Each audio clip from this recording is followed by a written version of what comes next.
Today I'm going to show you how you can remove the notification software from your iPhone 15 Plus. So if you see something like that, when you're trying to visit inside, just spamming pop-ups, or you have the spamming alerts in your notification bar, that means you have a notification software. And you can try to remove it by two ways: System Settings and Antivirus app. So I'm gonna show the first method. In the first tab, open Settings. Now slide down to the apps. And there you have all the apps that you have on your device. So if you want to, now you have to check all the apps on this list, and if you see something strange, the app that you have not installed by itself, the app that do not recognize the name, just tap on it and check the name. After that, look for it in the home screen or your app library, and just hold a finger on it like Opera for example, and choose remove app.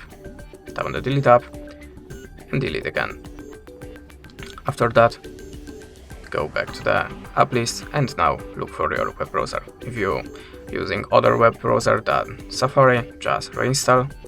But if you're using the Safari, look for it in the settings and slide down to the clear history and website data. Tap on the all history and choose clear.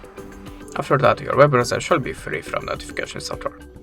But if that way doesn't work for you, you can also try to download antivirus app. So go to the App Store and look for the best antivirus app for you. I'm all using Avast, so we can launch it now. In this application, tap on the Get Started button and continue. You can tap on the skip and close the ad. Choose continue again and again. And now tap on the Run Smart Scan, and after the scanning process, all of the unwanted apps should be removed from your phone. That's it. Thanks for watching, leave us a like or a comment, and goodbye.